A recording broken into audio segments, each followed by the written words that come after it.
Good evening, everyone, and welcome back to our weekly virtual chat chat. My name is Gulshan, and I'm very excited today because I'm joined by a wonderful person and very interesting speaker, Alyona Slowinski. Hi, Alyona.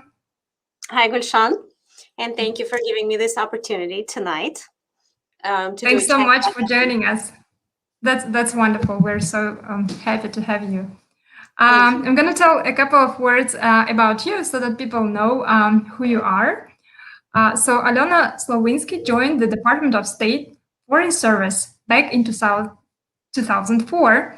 Alyona has lived and worked in Poland, Ukraine, Turkmenistan, Kazakhstan, and Georgia before coming to Uzbekistan in October 2018.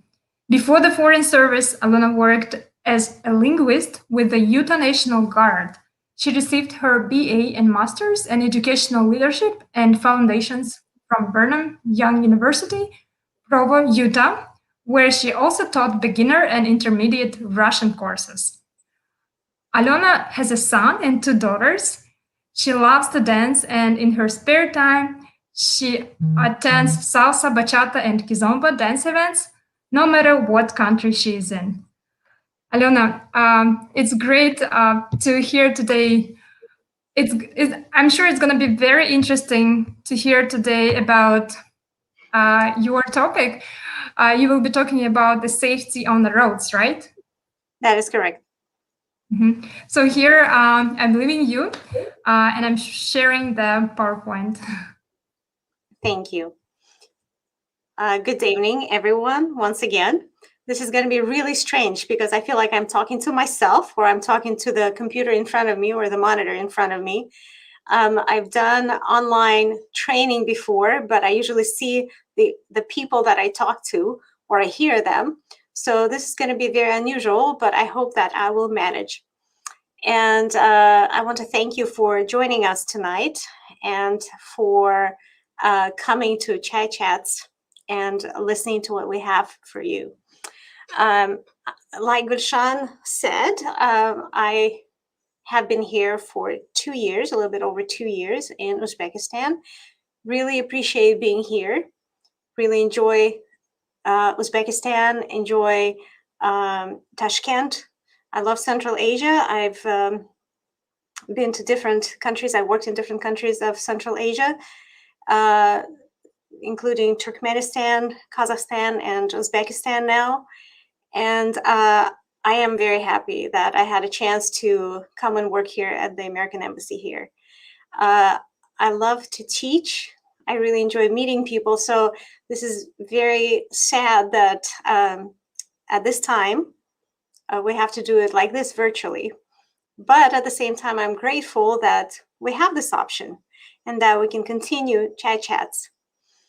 The subject today is click it or ticket. And like Gulshan said, this is about safety on the roads. Some of you might have attended my presentation from a couple of years ago on the same subject. I decided to do it again because this subject is very dear to my heart. It's very important for me as a citizen, as a human being, as a mother. Safety comes first when it comes to roads, especially when it comes to driving. I love to drive. I am a driver with 27 years of experience, and I've driven in many, many different countries, including Europe, the United States, Central Asia, the Caucasus, and no matter where I go, I talk about the importance of seatbelts because I know that for many countries, this is a fairly new law, and quite often people forget that it's not there just to protect the government, it's there to protect their lives and the lives of those that are dear to them. So today I want to talk about click it or ticket, which is seatbelts. Click it because you click, you hear that it clicked, you're safe. If you don't click it, you get a ticket. And I will talk about the United States today, about the rules and regulations, and also about your country. You will have a chance to ask questions. This will be done through the chat.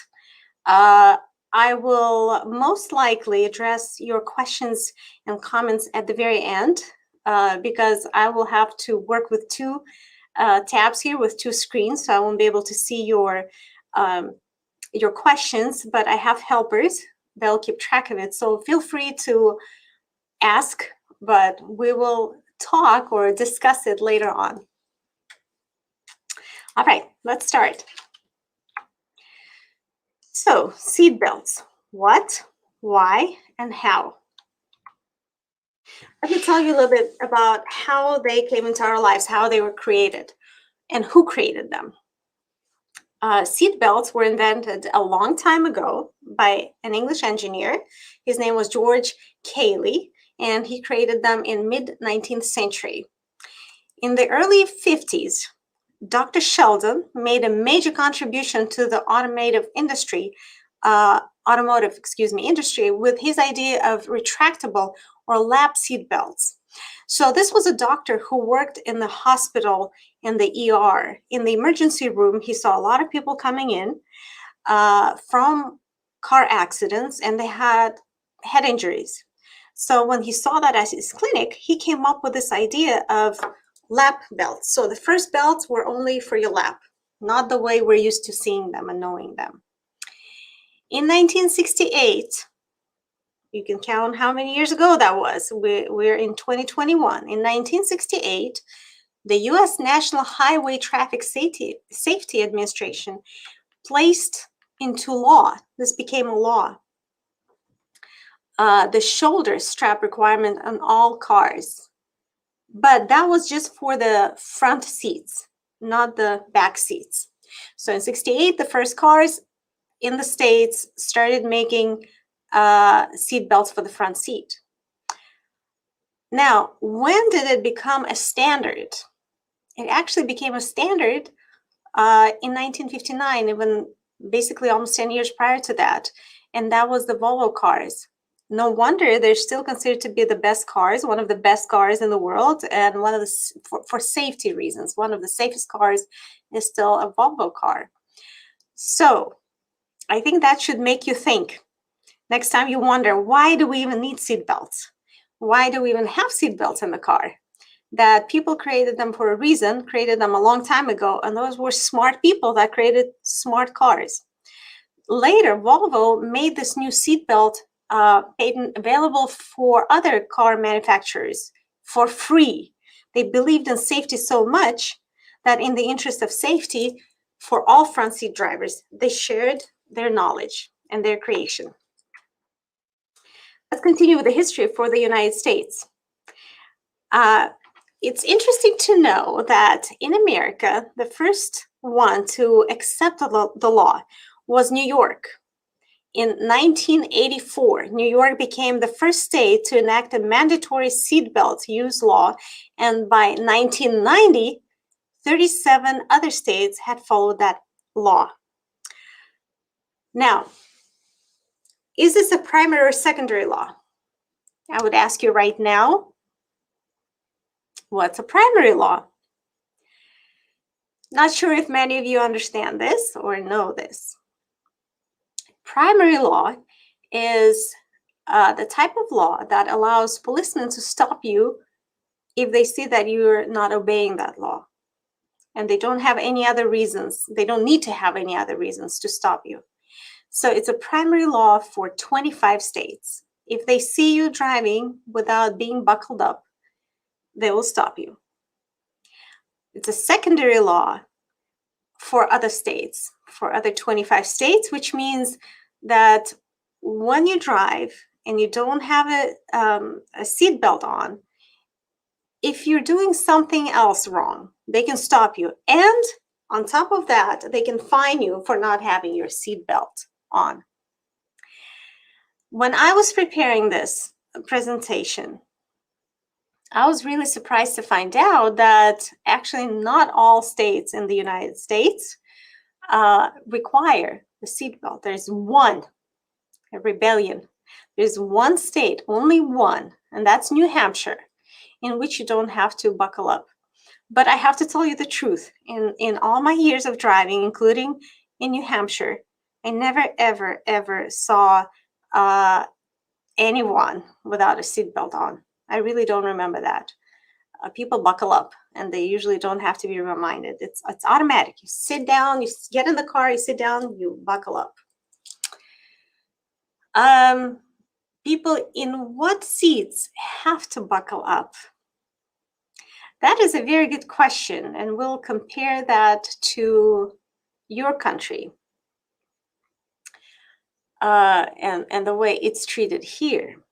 So when I created this 2 years ago, I read that 29 states plus the District of Columbia, which, as you know, is not a state, it's a district, Washington, D.C., required seatbelts in all seating positions, including the back seats. Others have laws that allow backseat passengers to travel without a seatbelt. So in 29 states at the time, you had to buckle up. Whether you're sitting in the front seat, in the back seat, in the middle seat, it didn't matter. You had to buckle up, plus the District of Columbia. Now, I just checked the information today, and apparently now it's not 21 states, but 31 states. So a few more states got added to that list, plus the District of Columbia. The District of Columbia is also, in addition to these states, requires seatbelt use.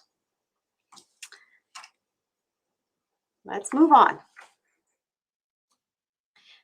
So as we compare American laws and Uzbek laws, who has to buckle up here? I'm not sure if you know about this. I am guessing that a lot of you use taxis or your own car if you have it, your parents' car, and many of you never even think about that. But as of March 2016, so this is a very, very young law, very recent law. Only 5 years ago that Uzbekistan said that there's a new law regarding seatbelts here. The driver and the passenger sitting in the front of the car must buckle up. All right, I'm going to pause here for a second. I wish I could see you right now, all your faces, and I wish I could ask you this question directly. Do you buckle up when you get in the car? I'm afraid that many of you will not raise your hand right now, because as I have observed, people are not used to buckling up here. Even the drivers often don't observe this law. When I had to ride in a vehicle, another vehicle like a taxi, out of all taxis that I've used here, there are only 2 taxi drivers, believe it or not, 2. And there was a period of time when I had to use a taxi for a couple of months in a row. Only 2 taxi drivers buckled up. And only one of them, when I thanked him for doing that, and I said, how come you buckle up? He said, oh, I lived in America for a couple of years. He was a student there, or he worked there. I don't remember now the story. And he learned that principle there, and he always applied it. So I wish more people would realize how important that is and why it is important. That's not just about the law, that's about your life. And now we're talking only about the front of the car. What about the back seat? Have you noticed how often when you get in the car, even if you try to find a back seat belt, you would not find it there. It would be either taken out completely, or it would be buried somewhere inside the seats. Why? Because here there's no such law. You don't have to buckle up when you're in the back seat. What about kids? Is there anyone who doesn't need to buckle up? Yes. So up to 12 years of age, no need to buckle up in the back of the car. They can't sit up in the front. That's another story. Quite often I see babies in the front seat. I see babies on the parent's lap.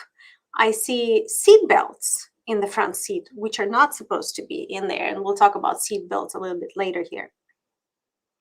Another category of people that don't have to buckle up is driving instructors. Okay, I can understand that maybe because they have to control the car.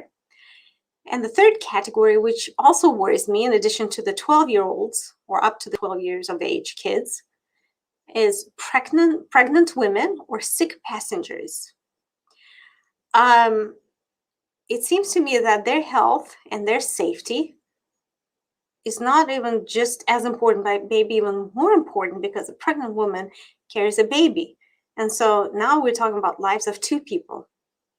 If any of you would try to tell me that it is hard when you're pregnant, it's hard to buckle up because you have a belly and it's going to hurt the baby and it's going to hurt you. No, I'm not going to agree with that, because like I was introduced, you've heard that I have 3 kids. I went through pregnancies driving and I never had any problem buckling up. There's always a way. I've heard some people that are big, sometimes men, saying, oh, I can't buckle up because I have a big belly. I would say, yes, you can. You can. It's about your safety and safety of those that you drive right now. Now, what is the fine for not using a seatbelt? You probably don't know that either. It's only 0.5 of minimum wage. Think about it. So it's not that much. It's 0.5. That's why people are not afraid when they don't buckle up when it comes to being fined. Now, to compare, for speeding, it's 15 minimum wages versus 0.5. Do we really need seatbelts, and why, you might ask? Number one, we definitely do. It can save your life. That's why it's called safety seatbelt. Number two, it can prevent you from hitting the windshield. Many people say, I'm a good driver. I know how to drive. I'll be fine. And I always answer to that, you might be a good driver, but I'm not sure if the other ones are good drivers. Things happen. You can lose control of your car because you might get sick, have a heart attack, anything can happen. Bad weather. And if you don't buckle up, the first thing that can happen, you can hit the windshield and you can get hurt really bad. It also prevents you from being thrown from the vehicle. Some people say, well, I've heard a story when someone died or almost died because they couldn't get out of the vehicle because they were buckled up. Now, things like that do happen, but it's usually one case in 10 maybe, or even a smaller percentage of those that get hurt just because they were buckled up and they couldn't get out of the car. The majority of people are safe because they stay inside the car and they don't get thrown out. All right, one more point here. Why do we need a seatbelt? It prevents you from banging around the vehicle and hitting the steering wheel, the door, or any other parts of the car. You have to remember that even if one person is buckled up and the other person is not, the other person who is not buckled up can hit the person next to him or her or in front. And that means injuries to that other person, even if they're buckled up. Again, back to pregnant women. Women that are pregnant are more protected when they're wearing a seatbelt. And I said that before. I wanted you to look at this picture. Take your time. These are car crash survivors who show the life-saving effects of seatbelts. Think about it. If you look at it right now, what's your first reaction? You're probably thinking, whoa, they really, really got hurt. Look at that seatbelt. It burned a whole big chunk of their skin. And you can see where the seatbelt was. On one of them, you can see the lap one, or in a couple of them, you can see the lap one. But guess what? The seatbelt saved their lives. In fact, this is not right after the accident. This is after they recovered. This was done by a makeup artist. So these are not actual pictures of the seat belt, what it left, the mark, but it was recreated later on. Maybe some was left and they went on top of that and added the color to where it was, how it was bruised. So it bruises you, but it saves your life. And these people are all alive, and they're all young, strong men who could have died in a car accident if it wasn't for a seatbelt. And if you look on the slide, I have a link to the pictures. So, and you can always Google that. You'll find out more about this. This is, I believe, is New Zealand.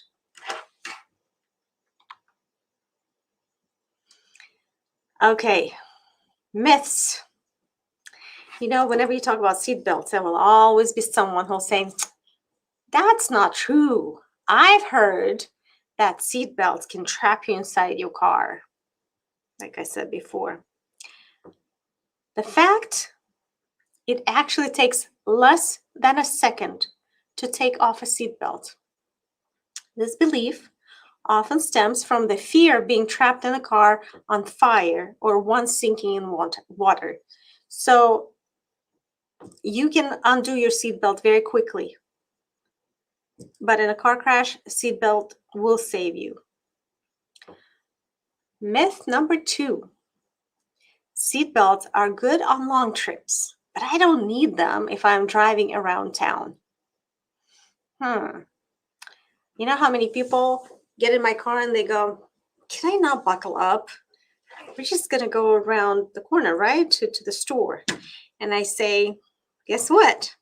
The majority of accidents happen very close to home. Half of all traffic deaths, not just an accident, traffic deaths happen within 25 miles of home. That's not far away from home at all. So you need to remember that you have to buckle up even if you're going to go simply across the street in your car, for example, or in your friend's car, or in your dad's car, or mom's car, in your own car. Buckle up no matter how far you're planning on going. And it also applies to long trips. Quite often I hear people say, "I can't buckle up for so long," or "My child can't be buckled up for so long. It's so tiring. I can't do that. I can't breathe. I can't move." You can. Trust me, you can. You'll be fine. You'll be absolutely fine. If you get tired, you can stop the car, get out of the car, stretch a little bit, and walk.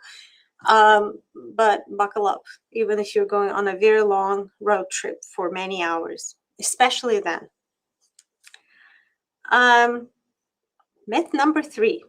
Some people are thrown clear in a collision and walk away with hardly a scratch. Your chances, this is a fact, I want you to know this, your chances of surviving a collision are 5 times as good if you stay inside the car. So if you buckle up, you will most likely stay in the car. You won't be thrown out. And your chances of surviving in a collision are 5 times as good if you stay inside the car. You can do your own math. Okay, one more myth. And I kind of combined that with the other one before. "I'm only going to the store. My little brother or sister doesn't need a child car seat. It's too much of a hassle." Wrong. Very wrong. Fact, car collisions are the #1 preventable cause of death for children. #1 cause of death. That can be prevented. Buckle them up in an approved safety seat. So when you go with someone who is very young, a little baby or a child or even a preteen, like maybe a small complexion preteen, please make sure that they're in an appropriate car seat, not just sitting in the car, and definitely buckled up and not going on anyone's lap. If the car if the car is supposed to have 5 people in it, you can only seat 5 people. You can't have 5 people and 2 more kids on top of someone else sitting on their parents' lap. That is not safe. Not safe at all. All right. So now we're getting to a point where I wanted to show you a video. And this is for those people that don't believe in it, that say, so what if I don't use it? So what if I don't buckle up? So what if I'm in the back seat? Okay, fine. You make me buckle up in the front seat. Fine, I'll do that. Because if we get in a car accident, I'll probably get hit from the front. And okay, I'll protect myself. I'll buckle up, especially since it's a law and I don't want to be fined. I want you to see what happens when you're riding in the back of the car and a car accident occurs. All right, let's watch what happens. Time now for Eyewitness News. Call 12 for action. Are you more likely not to wear a seatbelt in the back seat? Well, you may change your mind after seeing this. Consumer reporter Susan Hogan has the latest data from the Federal Safety Agency revealing some startling facts. Well, there's a push to get people to buckle up when they're in the back seat. In 2013, more than half of the backseat passengers killed in crashes were not wearing their seatbelts. Oh my God. If you need a reason to fasten that seatbelt when you're in the back seat, here it is. Watch this father and young son, unbuckled, go flying when the cab they're riding in gets hit. Department of Transportation data shows more than 1 in 5 backseat passengers do not buckle up. In a cab, the numbers are even worse. Here's a real-life example. Watch the unbelted woman on the left fly across the cab, slamming into the window. The other woman was wearing a seatbelt. In 2013, more than half, 55% of backseat passengers killed in crashes were not wearing seatbelts, but only 28 states require adults in the back to buckle up. Rhode Island requires everyone in a vehicle to wear a seatbelt. People are just as likely to be injured or killed in the back seat if they're not wearing those seatbelts as they are in the front seat. According to the Department of Transportation, people who don't wear their seatbelts in the back seat are 30 times more likely to be ejected out of their window during a crash, and 3 of 4 of those people will die from their injuries. I'm Susan Hogan, Eyewitness News.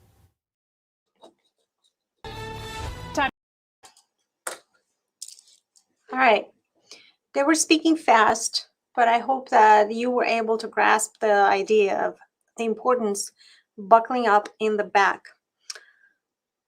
It's scary, right? When we see real life videos. This is not made up. This is what happens to people when they don't buckle up in the back. Did you see the family? The mom buckled up. The dad and the child didn't. What happened? They went flying right into her. Dad is fairly big. He's much heavier than the baby. His body went on top of the baby. Think what can happen to that child in that case. What about the other picture about 2 friends or 2 ladies riding in the back of a car, of a taxi? So these are all taxis. If it was a private personal vehicle, I'm sure the one with the baby would have shown that the baby was in the car seat, not just sitting like this because the baby is too young. Well, what about those 2 ladies? Did you see what happened? One of them buckled up. And you would think that she was safe. She was safe. But what happened with the other one? She went flying straight into her and hit her head with her own head. That's huge injury. So you're not only protecting yourself, you're protecting the person next to you when you buckle up. You have to think about this. I want you to also think about the statistics that they gave us. And this is, again, this is an older video. The news that are showing the statistics from 2013. they say that 50% of those that are sitting in the back seat are killed in the car accident if they don't buckle up. So if you are in the back seat of a car and you don't buckle up, there is a 50% chance you can get killed if you get in a car accident. Also, you're much more likely to be thrown out of the car if you're in the back seat. And 3 out of 4 people will not survive that. They will die. I actually have my own family experience that I wanted to share with you. My brother's wife had a twin sister. She was riding in a vehicle in the back of the car. This was not in the United States. It was in a different country. But she was riding in the back of a vehicle, not buckled up. They got in a car accident, hit a pole, and she got injected. She got thrown out of the car, ejected out of the car, and she hit the windshield, and as she was thrown out, and she died. So she was not buckled up in the back seat. She has a son who was left after her without any support because he didn't have mom or dad anymore after this. So those are the unfortunate statistics. Another example, and I apologize for such depressing news and information, but I want you to think about it because your life is precious. Recently here in Uzbekistan, in Tashkent, a friend of mine, a local, was in a taxi. She was riding in the back, not buckled up, of course. This was a small Matisse. I'm sure it didn't even have seat belts in the back.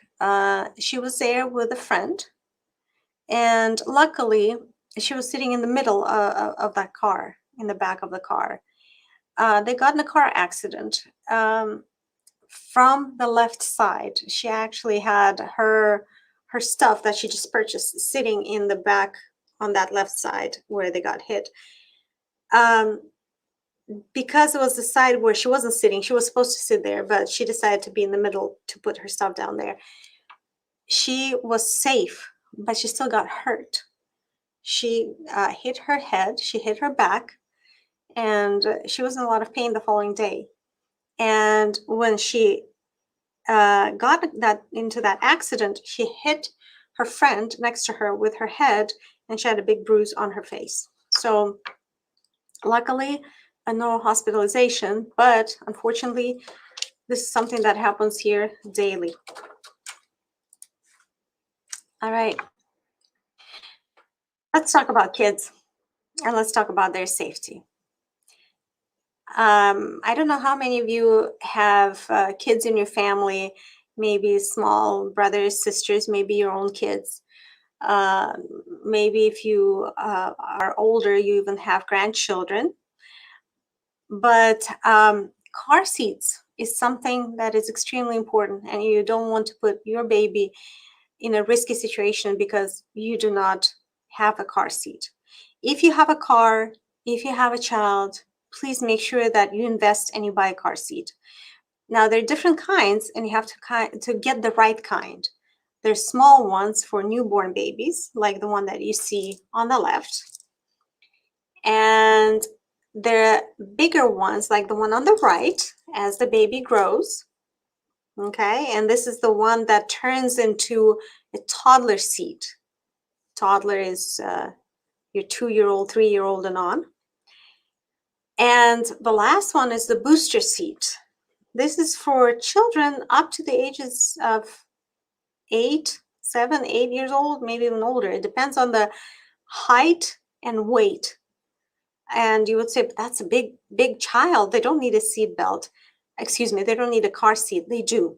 Because when you buckle them up, if the car seat is, if the seat belt is up here, it can really hurt them right here on their neck. It has to be positioned properly on their chest. What about mistakes? How people buckle up their children incorrectly? Well, let's start with the fact that I've seen car seats that are just sitting in the car. What's the point of using a car seat and your baby being inside that car seat if the car seat is not buckled up? It's important to have the baby face the rear of the car, rear facing restraint, that's what it's called. Turning a child from a rear facing restraint to a forward facing restraint too soon is not a good idea. So now the American Academy of Pediatrics says that keeping children rear facing should be until the age of 2, if possible. So what does it mean? That means that until the age of 2, your child will not be facing like the driver faces the front of the car. The child will be facing the back of the car. And it's safer because if there is a car accident, they're protected. Okay. The next one is restraint is not secured tight enough. When you attach your car seat to the car, it cannot be going back and forth to the side and back and forth and left and right. It has to be tight. And there's only 2 centimeters. It's basically your 2 fingers that can shift. If it's shifting, if it's too loose, if you didn't buckle up properly, it's not going to help. Okay, the child can get hurt. In fact, in the United States, when women have babies, before they leave the hospital, they can't leave the hospital without a car seat, because then the hospital understands you're going to be walking home with that baby. They'll be using a car, and you can't use a car without a car seat, and they'll make sure that that car seat is attached appropriately.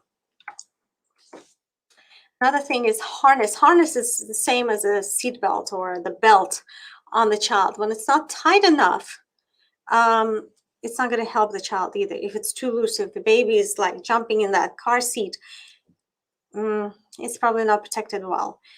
You have to be able to put your fingers under the harness, but it shouldn't be loose. Okay. All right, there is a retainer clip. It's that clip that goes right here when you buckle up the child. Okay. I'll go back to the previous picture. On the right, you can see that clip. Okay. All right, so that clip, it has to be right here at the child's armpit level, right here on their chest and armpit. If it's too high right here or too low on their belly, it's not going to be good. It's going to hurt them. And don't rush your child into a seatbelt. The child should not be in the wrong restraint. Like I said, let them grow into it.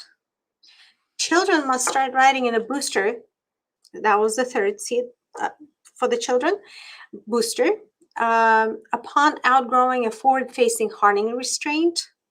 So after they're 4 and they're 40 to 60 pounds, which is about 30 kilos, they can be in a booster. So they can look forward and they can be in a booster, and they have to stay in that seat until they're about 150 centimeters and at least 8 years old.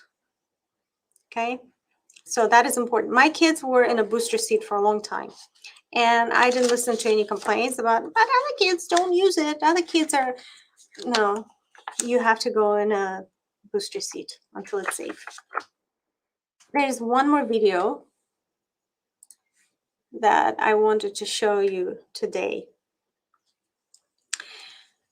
It's a very touchy video, okay? I think it's the best seatbelt commercial ever, and it speaks for itself. Let's watch it.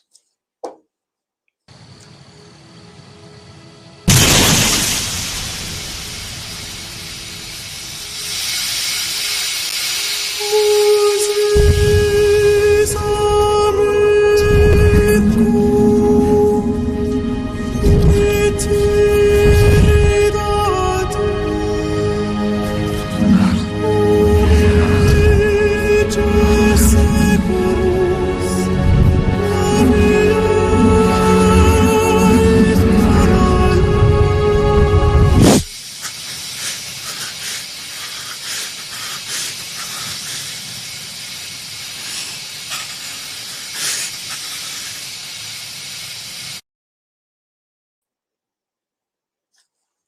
Okay.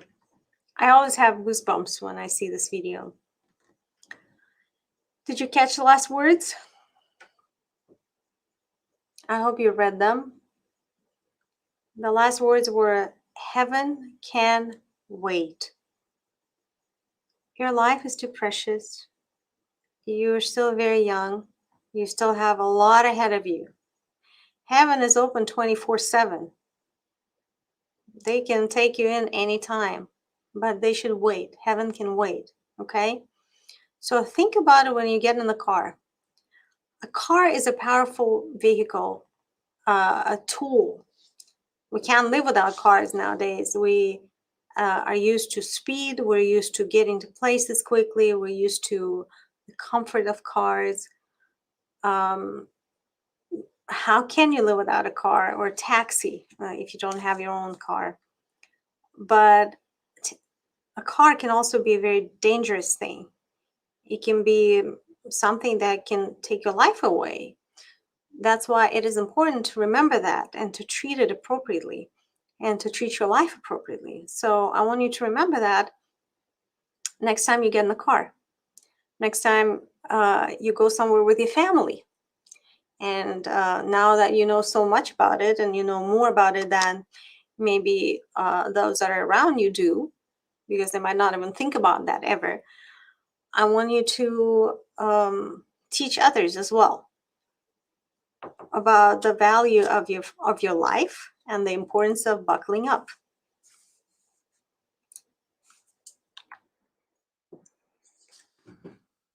The last slide that I saved, that's what it's called. Buckle up and be safe. Do it for you and them. Do it for your family. You're not only doing it for yourself, you're doing it for those that you love and that love you. So this is my message to you today. And there is one more thing that I wanted to add, which is not part of this presentation, but I was watching the news the other day, local news. It came actually as a telegram notification. It was a very scary video. I think that when we see videos, real life videos, they affect us. You realize it's not made up. It's not a movie. It's real life. It's a real life story. And in that video, there was a lady who was standing, probably trying to get a taxi. And she was standing right on the road. And as there was a car coming, he decided to turn left, right very close to where the lady was. The other car behind it didn't expect it to turn because it was turning from the wrong lane. And it hit that car. In the process, the car got spun around and it hit the lady and pinned it to the side, to the curb of the road. From what I understand, she got saved. I mean, she didn't die, but I just 1 second. All employees wishing to remain after hours must contact. Should we shut the door? Just close the door. Thank you. We have an announcement here at the embassy, and that kind of interferes with our presentation. But what I was trying to say is that when we talk about safety, when I talk about safety, I want you to think about it widely. It's not just how you drive. It's also how you are when you're a pedestrian. It's how you behave when you're a passenger. It's very important to be safe no matter what role you play. When you try to get a car, please think where you're standing when you try to stop cars. Because if you're trying to stop a car in a traffic, you understand that there'll be other cars behind it stopping or not being able to stop. There can be an accident and you can get hurt as you're trying to stop a car. When you're in a car as a passenger, also please remember that there's certain rules. You need to behave in that car. You can't distract the driver. You can't be too loud or too, I don't know, act in a way where it would surprise or scare the driver, and they can lose control of the car. When you're the driver, please be very careful, be safe, buckle up, because you are responsible not for your life only, but for the life of those people in the car. Their lives are in your hands. Never drive if you drink. Never drive if you don't feel well. Be alert. If you didn't get enough sleep, don't drive. If the weather is bad and you don't have enough experience and you don't really have to go that day, don't drive. And we've seen a lot of weather changes recently, a lot of car accidents, because many cars don't have the right kind of tires. People don't have the right kind of experience to drive. So again, please remember, your life comes first. There's nothing more precious than your life and the life of those that are around you, in your family, your friends, your beloved ones. So take care of yourself, take care of them, and live a happy and long life. Be safe. This is all I wanted to say to you today. Now we have a little bit of time for your questions or comments. Thank you so much, Alyona. That was so interesting. And I think it's extremely important to remind people that they are the ones who are responsible for their safety on the roads, and especially when the culture of driving buckled up is not very developed here. So hopefully it's going to be a good reminder for everyone. And for everyone in the audience, thank you for being active during the presentation. And now we are ready to read your questions. So please, if you have questions or comments, or if you want to share with us something, please write it in the comments. Alyona, I have a question to you until we get some questions from our viewers. What is the situation in the United States about the speed cameras? Is the speed enforcement using cameras on the roads a usual thing in the United States? It's been a while since I drove in the States last, just because of COVID and us not being able to leave the country. But from my experience, it was not always, it's not the cameras, the speed cameras, that make you slow down. The attitude in the States towards rules and regulations is pretty much very straightforward. If there is a law, people obey it. There is a lot of respect for policemen. There's a lot of respect for rules. It's always clear. People know what the speed limit is. Now, having said that, of course, I understand that there are people that are going to break those rules. There are going to be people that might get drunk and get behind the wheel. There will be people that will make mistakes because they don't have enough experience, or they're just simply because they're acting stupid, or they're too young, or the other way around, they're too old and maybe they're not feeling well and they can't see very well. I mean, things happen. Life is life. But in general, overall, my experience shows that people have tremendous respect for policemen. They have tremendous respect for laws, and they try to obey them. So if someone is trying to change lanes before you, they will let that person in. If there are lanes, people will stay within lanes, because otherwise you think, okay, half of people are driving, half of people are pilots. They're going to take off because the lane is right underneath them. This is what I observe here. I always wonder about that. Like, can they see the lines? Aren't they there for them so they would stay within their own lane? I think that all boils down to respect for each other. If there is respect, if I know that someone's trying to get in front of me, not in a nasty way, like I'm just going to go in and I'm not going to signal, I'm just going in. If they're showing that they're trying to change lanes, they're keeping their distance, I need to let them in. This is the rule. This is the driver's respect for each other. And it's nice to see that when people observe it, when people cut in front of you, when people don't see you, when people almost scratch your car because they don't want to turn their head and check first the blind spot. It's called the blind spot for a reason, because you can't see if there's a car unless you turn your head. So please turn your head this way and that way before you change lanes.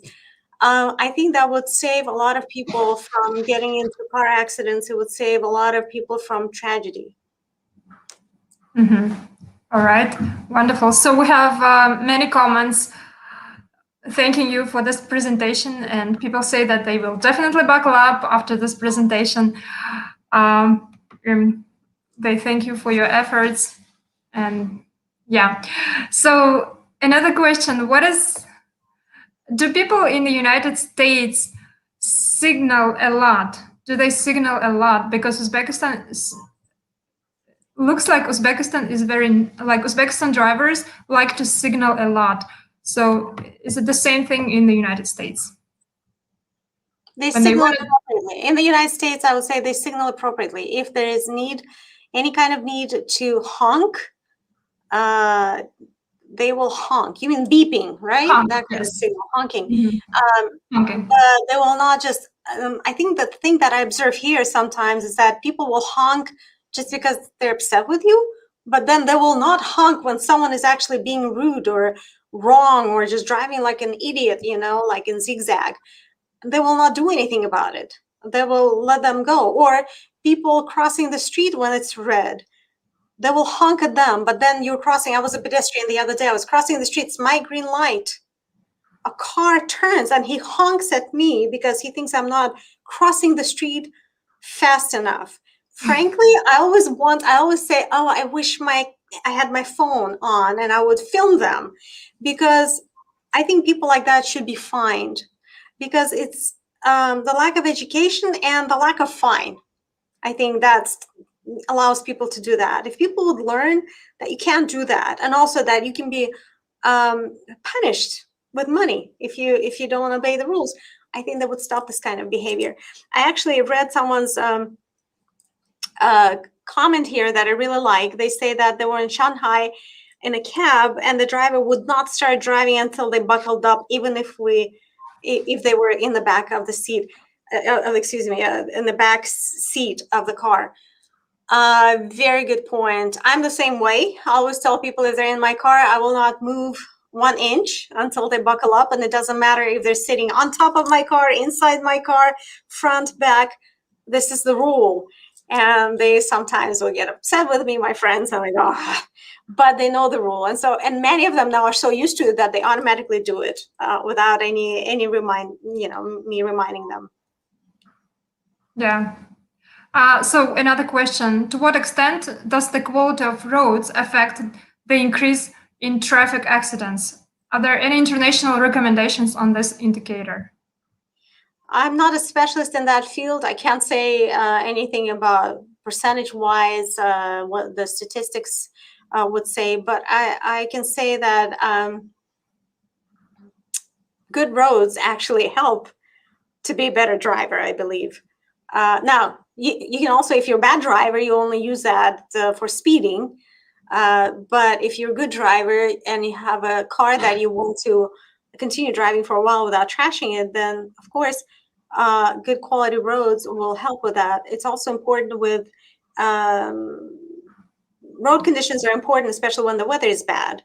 I notice here sometimes I see potholes on the roads that are not fixed for months, and people kind of know where they are and they drive around. Now, I'm not from here. I don't always know where they are, so my car gets really hurt. Unfortunately, I always say when that happens, I'm like, I'm so sorry, my dear car. I talk to my car. I appreciate it so much. I like to drive, but I say, I'm so sorry because I missed it, and the right wheel, for example, got hit again. But I hope that if the government does get money from fines that or from like cameras, like you were saying, that there are a lot of cameras now on the roads, that they will put that money into, of course, better roads. Mm-hmm. Thank you. So our next question, do kids in the United States feel a responsibility to buckle up while they're in a school bus? I can't say much about the school buses because my kids went to school overseas, and overseas, all our school buses had seat belts and they had to buckle up. I'm afraid to give incorrect information. I think there's seat belts and they can and should buckle up. They have monitors on buses usually that also keep track of that. So it's not just the driver, there's always a monitor that watches that. But would be afraid to speak on that subject, just because, like I said, I don't have experience. My kids, when we're in the States, they walked to the school because it was close, and overseas they buckle up, and they even went with car seats when they were younger. I didn't let them go without them. Mm-hmm. And one more question. Should road repairs be done by the state budget expenditures or by the private sector, like PPP projects? Thank you for answer. From my experience, roads belong to the government. The city is run by the government, by a mayor. And so definitely the money, the taxes, the money collected by the government should go into better roads. But I'm sure that private sectors can also invest. Unfortunately, what I see living in a private area here is that the roads, even in private regions or mahalas or districts, are in bad shape. And if people fix them, they'll fix it right in front of their house. So you see patches on the road. As many houses as you can see, you'll see so many patches on the road. And you just go over bumps. Another thing that I've observed, where people feel free to put down barriers or speed bumps on the road in their area, however they want. Sometimes they double them. That really trashes the car. So I'm only for safety again, and I'm for those kind of things. But it should be run by the government, should be approved by the government, by the city. I don't think private citizens should be doing whatever they want, because the road is not really their road. Mm-hmm. Good question. How we should encourage people to follow these rules, like buckling up and... I think education. I think the power of education, the power of advertisement. For many years in the United States, they had advertisement where they would see dummies or mannequins in a car crash, and you would see what happens. They would show how they test cars, and you would be able to see what happens to a mannequin when they hit the windshield, when they hit another mannequin. When you see that and you think that could be a real person, you realize how bad that is. When you don't see that, you don't think about it. Our memory is powerful. When we visually see all those kind of things and we hear about them, when we hear about them in school, when we hear about them at home, I think we change our behavior then. So I would say education, more things like that. I really appreciate you listening today. I really appreciate you coming today. And I'm glad if you enjoyed it. And I think the biggest victory for me will be if starting today, if you haven't been doing so, you will be buckling up when you go in the car, and that you will share that with others, and that it won't be just for one time or two times, that you will do that, because it's a cool thing. You're going to be a cool guy, cool girl if you do that, because you will understand why you're doing that. Not just because you will be fined if you don't do that, but because you're doing it for yourself. You're doing it for yourself, because there's nothing more precious than your life. Right. And I think this is a great something good to talk at the end, because people will remember that our life is precious and you're doing it for yourself, right? Alyona, thank you so much. It was so useful, and I hope people will get something from our today's conversation, and will do their part in the safety on the roads. I do too. Stay safe and have a wonderful life.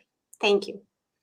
Thank you, Alyona. And I want to thank everyone for joining us today. Thank you for wonderful questions, and thank you for being so active. And I also want to remind that you can join us next Friday for our next chat. Then we're going to talk about Black History Month. So please join us and be active like you were today. All right, Alyona, thanks so much and have a wonderful weekend. Thank you. You too. Bye, everyone. Bye. Bye.